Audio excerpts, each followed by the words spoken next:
Guys, मैं आपका Gyan sir. Welcome to my channel KCI Gyan sir. आज मैं आपके साथ डिस्कस करूंगा। मैंने अकाउंटिंग इक्वेशन आपके साथ डिस्कस की थी पहले। अकाउंटिंग इक्वेशन में मैंने ये बताया था कि अकाउंटिंग इक्वेशन में एसेट्स और लायबिलिटीज किस तरीके से हमें रिकॉर्ड करनी होती हैं। अब मैं आपको ये बता रहा हूँ कि अकाउंटिंग इक्वेशन बनाते वक्त हमें किन किन चीज़ों का ध्यान रखना है। Rules for preparation of accounting equation, मतलब एक अकाउंटिंग इक्वेशन को बनाते वक्त हमें किन किन चीज़ों का ध्यान रखना है। और हम इसके अकॉर्डिंग ही बात करते हैं कि कौन सी ऐसी सिचुएशंस हैं जो हमें अकाउंटिंग इक्वेशन प्रिपेयर करते वक्त ध्यान रखनी है। तो इसमें कुछ चीज़ें हमें ध्यान रखनी है, जैसे कि सबसे पहले मैं बात कर रहा हूँ, वन बाय वन में बात कर रहा हूँ। सबसे पहले मैं बात करता हूँ एक्सपेंसेस का मतलब मैंने बताया था कि कोई भी खर्चा। एक्सपेंसेस का मतलब कोई भी एक्सपेंसेस में दो सिचुएशन हमारे सामने होती है। एक्सपेंसेस की जो सिचुएशन है वो दो है हमारे सामने। एक तो एक्सपेंसेस पेड और एक होता है expenses due but not paid. Expenses due but not paid मतलब एक्सपेंसेस पेड का मतलब तो आप समझ रहे होंगे कि कोई भी खर्चा जो आपने पे कर दिया, जैसे सैलरी दे दी हमने या रेंट दे दिया या कमीशन दे दिया, तो वो एक्सपेंसेस पेड हो गया। और expenses due but not paid का मतलब ड्यू तो हो गया लेकिन अभी तक हमने पे नहीं किया है। इसको हम लोग किस नाम से जानते हैं? इसको हम लोग जानते हैं आउटस्टैंडिंग एक्सपेंसेस के नाम से। किस नाम से? Outstanding expenses. मैं बता चुका हूँ कि कोई भी एक्सपेंस ऐसा जो ड्यू हो गया लेकिन अभी तक पे नहीं किया गया तो उसको हम लोग आउटस्टैंडिंग एक्सपेंसेस कहते हैं। अब एक्सपेंसेस पेड अगर कोई है तो उसका क्या ट्रीटमेंट होगा? एक्सपेंसेस पेड, किसी भी टाइप का कोई भी एक्सपेंस अगर पेड है तो वो कैश को अफेक्ट करेगा और कैपिटल को अफेक्ट करेगा। Cash and capital affected by expenses paid. तो उसमें आप क्या करेंगे कि कैश में से तो उसे माइनस करेंगे किस में से? कैश में से। और दूसरी चीज कहां माइनस करेंगे? कैपिटल में से माइनस करेंगे। अगर एक्सपेंसेस का पेमेंट आपने चेक से किया है तो बैंक से माइनस कर देंगे। तो क्या ट्रीटमेंट हुआ इसका एक्सपेंसेस पेड का? एक तो ट्रीटमेंट हो गया कि कैश में से माइनस करेंगे और दूसरा ट्रीटमेंट हो गया कि कैपिटल में से माइनस करेंगे। कैश और कैपिटल दो जगह माइनस हो गए, दोनों ही एक्सपेंसेस दोनों ही जगह माइनस होंगे। कैश भी घट गया यानी कैश जा रहा है हमारे पास, इसलिए कैश घट गया। और कैपिटल में इसलिए माइनस हो रहा है क्योंकि कैपिटल हमारी एक्सपेंस होने की वजह से प्रॉफिट हमारा कम हो रहा होगा। प्रॉफिट जो वो कैपिटल के अंदर होता है, तो प्रॉफिट कम होने से कैपिटल कम हो जाएगी हमारी। उसके बाद हम अगर बात करें आउटस्टैंडिंग एक्सपेंस की, आउटस्टैंडिंग एक्सपेंस के लिए क्या होगा? एक्सपेंस जो होते हैं हमारे क्या होते हैं? Expenses due but not paid. इसका क्या ट्रीटमेंट करेंगे हम? एक्सपेंसेस जो ड्यू है, अभी तक पैसे तो गए नहीं है हमारे पास से, तो इसलिए आप उसे कैश में से तो माइनस नहीं कर सकते। उसके लिए आप एक अकाउंट खोलेंगे आउटस्टैंडिंग एक्सपेंसेस का अकाउंट। आउटस्टैंडिंग एक्सपेंसेस अकाउंट खोला जाएगा किसमें? लायबिलिटीज में। आउटस्टैंडिंग एक्सपेंसेस अकाउंट लायबिलिटी में खोल देंगे और उसके बाद कैपिटल में से उसे लेस करेंगे। कैपिटल में से लेस किया जाएगा क्योंकि कैपिटल हमारी कम होगी। तो कहने का मतलब यह है कि एक्सपेंसेस हमारा चाहे पेड हो चाहे अनपेड हो, पेड होगा तो भी कैपिटल में से माइनस होगा, अनपेड होगा तो भी कैपिटल में से माइनस होगा, क्योंकि वो एक्सपेंस हमारा प्रॉफिट को कम कर रहा है। और प्रॉफिट कम होगा तो हमारी कैपिटल ऑटोमेटिकली कम होगी, क्योंकि प्रॉफिट कैपिटल में इंक्लूड होता है और लॉस जो होता है वो कैपिटल से एक्सक्लूड होता है। तो हम लोग लायबिलिटी साइड में आउटस्टैंडिंग एक्सपेंस के नाम से अकाउंट खोल देंगे, क्योंकि ये पैसा हमें देना है तो लायबिलिटी बन गई हमारे ऊपर। कैपिटल में से माइनस कर देंगे क्योंकि ये कैपिटल हमारी घट जाएगी, इससे प्रॉफिट घट जाएगा तो कैपिटल घट जाएगी। इसके बाद हम आते हैं नेक्स्ट एक्सपेंसेस के बाद अगला जो आइटम आता है हमारा वो आता है इनकम। एक्सपेंसेस के बाद बात करते हैं हम इनकम की। इनकम का क्या ट्रीटमेंट करेंगे आप? इनकम में भी हमारे सामने ये दो सिचुएशन होंगी, इनकम कहें या प्रॉफिट कहें। इनकम कहें या फिर प्रॉफिट कहें, मतलब वही होगा इनकम और प्रॉफिट। ये मैंने एक्सपेंस लिखे थे अभी, एक्सपेंस और लॉस का मतलब भी वही होगा, सेम ट्रीटमेंट होगा। इनकम की अगर हम बात करें तो इनकम रिसीव्ड होगी, इनकम रिसीव। और दूसरा होता है income due but not receive. Income due but not receive, income due but not receive. इसको क्या कहते हैं हम लोग, इसके मैंने पहले बताया था आपको, ये कहलाती है हमारी accrued income. Accrued income, accrued income. Income receive का मतलब तो हो गया ये पैसा हमें मिल गया, और इनकम ड्यू बट रिसीव का मतलब ड्यू हो गई लेकिन अभी तक मिली नहीं है, तो वो हमारी कौन सी इनकम हो गई, एक्रूड इनकम हो गई। तो एक्रूड इनकम और इनकम दो चीजें हमारी होंगी। अगर हमारी इनकम अगर रिसीव हो गई है तो पैसे हमारे पास क्या हो रहा होगा, आ रहा होगा, तो कैश में प्लस कर लेंगे, इसको कैश में प्लस कर लेंगे। और क्योंकि पैसा आ रहा है तो प्रॉफिट हो रहा है, प्रॉफिट हो रहा है तो हमारी कैपिटल बढ़ रही है, तो कैपिटल में प्लस कर लेंगे। तो कहने का मतलब दो ट्रीटमेंट क्या होगा, कैश में प्लस होगा और कैपिटल में प्लस होगा। यही तरीके से अगर एक्रूड इनकम हुई तो एक्रूड इनकम का क्या ट्रीटमेंट करेंगे आप, पैसे तो आएंगे नहीं इसमें हमारे पास क्योंकि पैसा मिला नहीं है अभी हमें, तो इसके लिए आपको एक अकाउंट खोलना पड़ेगा, उसको हम कहेंगे accrued income account. Accrued income account आप कहां पे खोलेंगे, एक्रूड इनकम अकाउंट खुलेगा एसेट्स में। एसेट्स में कहां पे, एसेट्स में। एक्रूड इनकम तो अकाउंट खोल दिया हमने और फिर उसका कैपिटल में वही ट्रीटमेंट होगा कि कैपिटल में हम लोग इसे प्लस करेंगे। तो कहने का मतलब ये है कि इनकम हमारी चाहे रिसीव हो गई हो तो भी कैपिटल में प्लस होगी, अगर रिसीव होनी है यानी अभी रिसीव नहीं हुई है फ्यूचर में रिसीव होनी है तो भी वो कैपिटल में प्लस होगी, क्योंकि उसे हम इनकम मान लेंगे एक्रूअल बेसिस पर। हम उसे इनकम मानते हुए कैपिटल हमारी प्रॉफिट हमारा बढ़ जाएगा तो कैपिटल बढ़ जाएगी। तो ये हमारा ट्रीटमेंट किसका हुआ, इनकम का और प्रॉफिट का। नेक्स्ट पॉइंट हम बात करते हैं interest on capital. Interest on capital, interest on capital. Partner की जो किसी भी सोल प्रोप्राइटरशिप में जो पार्टनर होता है, जो ओनर होता है, उसकी कैपिटल जो बिजनेस में लगी हुई है उस कैपिटल पर इंटरेस्ट चार्ज होगा, वो कहलाएगा इंटरेस्ट ऑन कैपिटल। बिजनेस के लिए वो एक तरीके से एक्सपेंस है। अगर हम बात करें इसकी तो बिजनेस के लिए तो ये एक्सपेंस है, लेकिन पार्टनर उसके लिए, ओनर के लिए ये इनकम है। बिजनेस के लिए एक्सपेंस है और ओनर के लिए इनकम है। तो इसका क्या ट्रीटमेंट करेंगे, क्योंकि ये बिजनेस के लिए एक्सपेंस है तो कैपिटल में से माइनस होगा, कैपिटल में से माइनस होगा, क्योंकि प्रॉफिट घट गया होगा, प्रॉफिट माइनस हो गया होगा, इसलिए कैपिटल में से माइनस कर देंगे और कैपिटल में इसे प्लस करेंगे, क्योंकि ये एक तरीके से इनकम हो गई प्रोप्राइटर की, और प्रोप्राइटर की इनकम जो है वो उसकी कैपिटल को बढ़ाती है, तो कैपिटल में से ही माइनस होगा और कैपिटल में ही प्लस होगा। इंटरेस्ट ऑन कैपिटल का ही ध्यान रखना है आपको। इंटरेस्ट ऑन कैपिटल के बाद अगर हम बात करें इंटरेस्ट ऑन ड्राइंग्स की, इंटरेस्ट ऑन ड्राइंग्स।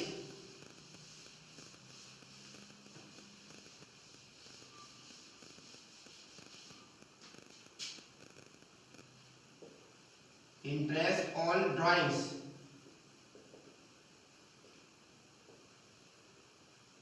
इसमें भी इंटरेस्ट ऑन ड्राइंग में भी इंटरेस्ट ऑन कैपिटल जैसा ही ट्रीटमेंट होगा।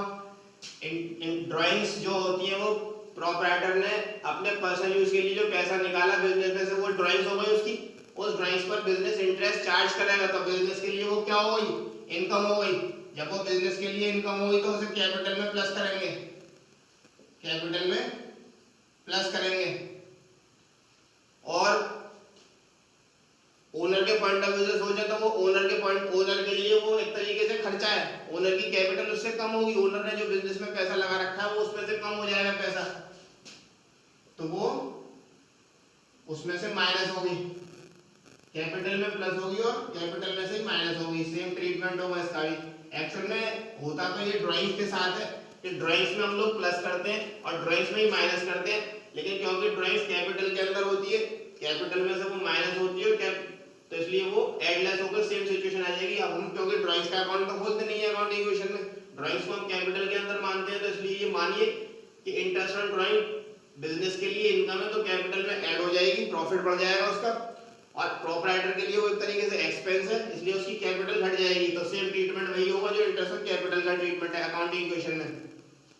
उसके बाद अगर हम बात करें, अगला पॉइंट हमारा जो होता है वो है depreciation on asset. Depreciation on asset,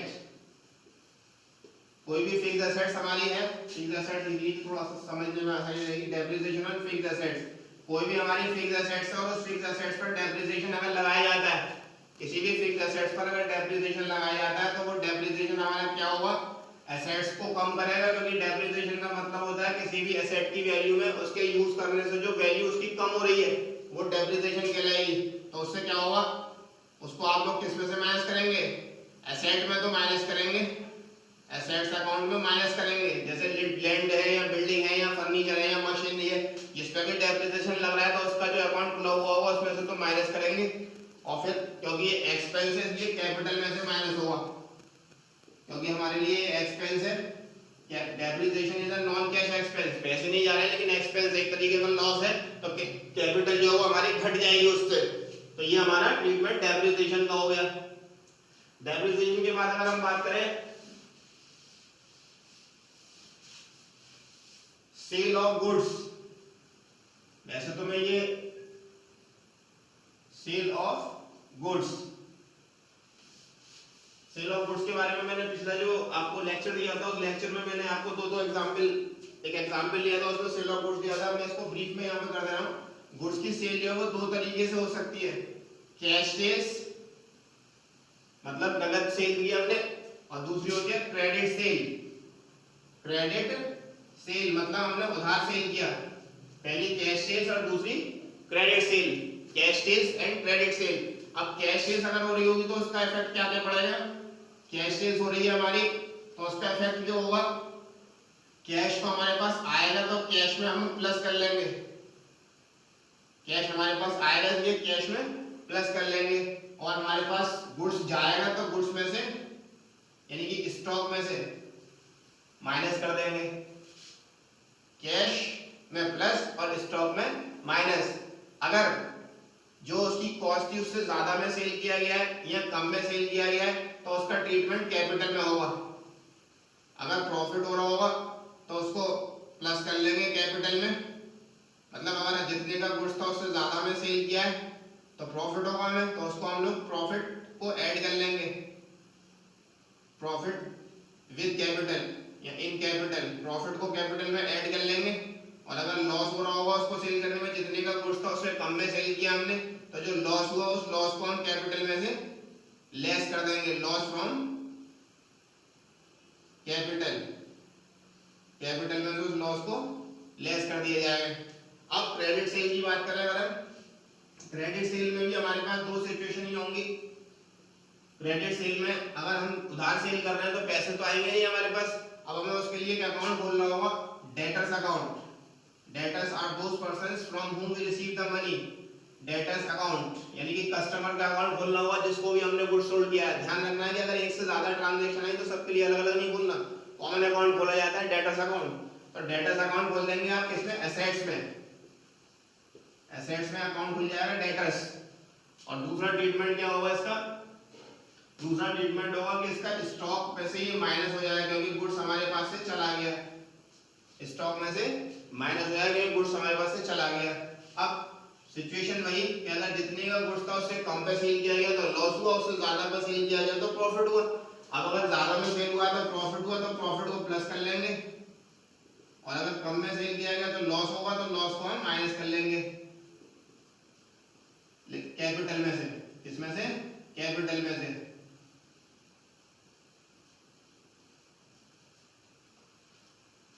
ठीक है, ये कैश सेल्स का ट्रीटमेंट हुआ, कैश आया, स्टॉक गुड्स गया, प्रॉफिट हुआ तो कैपिटल में प्लस, और लॉस हो रहा होगा सेल करने में तो कैपिटल में से माइनस। क्रेडिट सेल में डेटर्स अकाउंट खुल गया क्योंकि ये कस्टमर होगा हमारे, पैसे इनसे लेना है हमें बाद में फ्यूचर में, और स्टॉक में से माइनस कर दिया हमने क्योंकि गुड्स हमारे पास से चला गया, और प्रॉफिट हुआ अगर सेल करने पर तो ऐड हो जाएगा कैपिटल में, और लॉस हुआ सेल करने पर तो माइनस हो जाएगा। और प्रॉफिट और लॉस कुछ नहीं हो रहा, कॉस्ट पर ही अगर हम सेल कर रहे हैं तो बस सीधा ट्रीटमेंट डेटर्स और स्टॉक, ऐसे ही यहाँ पर कैश और स्टॉक। ठीक है, ये हमारी सेल ऑफ गुड्स की सिचुएशन हो गई। अब हम बात करते हैं purchase of goods. Purchase of goods, हमने गुड्स खरीदा। अब गुड्स अगर हमने खरीदा है तो गुड्स भी खरीदने की भी दो सिचुएशन होगी हमारी, या तो हम कैश परचेज करेंगे, कैश परचेजेस, या क्रेडिट परचेज होगी, नगद खरीदेंगे या उधार खरीदेंगे, दो ही बातें हो सकती हैं। ठीक है ना, कैश परचेजेस और क्रेडिट परचेजेस। तो अगर हमने कैश परचेज किए तो कैश हमारे पास से क्या होगा, जाएगा, इसलिए माइनस होगा, और स्टॉक हमारे पास आएगा इसलिए प्लस होगा। कैश हमारे पास से गया और स्टॉक हमारे पास आया तो कैश में से माइनस, स्टॉक में प्लस। इसी तरीके से अगर हमने क्रेडिट पर गुड्स खरीदा है, अगर क्रेडिट पर उधार खरीदा है तो उधार खरीदने में हम लोग अकाउंट खोलेंगे, कौन सा, क्रेडिटर्स अकाउंट, उसको हम कहते हैं supplier creditors account, creditors account. और किधर खुलेगा, लायबिलिटीज में खुलेगा, लायबिलिटीज में खोल देंगे क्रेडिटर्स अकाउंट, और स्टॉक में जो है हम लोग यहाँ पे प्लस कर देंगे क्योंकि गुड्स हमारे पास आ रहा है। तो कैश परचेज में कैश माइनस होगा, स्टॉक प्लस होगा, और क्रेडिट परचेज में क्रेडिटर्स का अकाउंट खुलेगा और स्टॉक का में गुड्स जो होगा हमारा प्लस होगा। ये हमारी क्या ट्रीटमेंट हुआ, परचेज ऑफ गुड्स का ट्रीटमेंट हुआ। तो ये कुछ मैंने ट्रांजैक्शंस आपको एक्सप्लेन कर दी कि इनको हम लोग किस तरीके से यूज करेंगे। बेसिक कंसेप्ट हमारा वही है कि assets is equal to liabilities plus capital, हमारी ये इक्वेशन थी, assets equal to liabilities plus capital. तो आपको बस मोटी सी बात एक ध्यान रखनी है कि अकाउंट सिर्फ आप पर्सनल और रियल खोलेंगे, पर्सनल अकाउंट और रियल अकाउंट खोले जाएंगे, और कोई भी दूसरा अकाउंट नॉमिनल अकाउंट नहीं खोला जाएगा। कहने का मतलब ये है किसी भी एक्सपेंस का अकाउंट नहीं खोला जाएगा, जो भी अकाउंट हमारा किसी एक्सपेंस का या लॉस का अकाउंट नहीं खोला जाएगा, इनकम का अकाउंट नहीं खोला जाएगा, प्रॉफिट का अकाउंट नहीं खोला जाएगा। अकाउंट कौन से खोले जाएंगे, सिर्फ पर्सनल अकाउंट और रियल अकाउंट खोले जाते हैं। पर्सनल अकाउंट और रियल अकाउंट का मतलब हुआ कि एसेट्स के अकाउंट खोले जाएंगे, लायबिलिटीज के अकाउंट खोले जाएंगे, बाकी एक कैपिटल का खुला हुआ होता है, उसके अलावा आप कोई भी अकाउंट नहीं खोलेंगे। जैसे सैलरी पेड की हमने तो आप सैलरी का अकाउंट नहीं खोलेंगे, लेकिन सैलरी अनपेड है, आउटस्टैंडिंग है, तो उसका अकाउंट खुलेगा क्योंकि वो पर्सनल हो गई, फिर तो वो लायबिलिटी में खुलेगा। रेंट हमारा मिल गया हमें तो वो अकाउंट नहीं खुलेगा, उसका नॉमिनल अकाउंट है, वो रेंट रिसीव्ड इनकम है हमारी, तो वो कैपिटल में ट्रीट हो जाएगी, उसके लिए अलग से अकाउंट नहीं खुलेगा। लेकिन अगर rent due but not received है, तो एक्रूड रेंट है, तो फिर वो हमारा पर्सनल अकाउंट बन गया, फिर उसका अकाउंट खुलेगा एसेट्स में। तो कहने का मतलब ये है कि only personal account and real account are opened in the accounting equation. ठीक है, इसका ध्यान रखिएगा। ये हमने इसकी ट्रीटमेंट मैंने बता दी इसकी आपको। इसके बाद इसका एक एग्जांपल मैं नेक्स्ट लेक्चर में आपको करवा दूंगा, अकाउंटिंग इक्वेशन का कंप्लीट एग्जांपल, जिसमें काफी सारी ट्रांजैक्शन दी हुई है, उससे आपको काफी हद तक चीजें क्लियर हो जाएंगी। ओके, मिलते हैं नेक्स्ट वीडियो में। Thank you.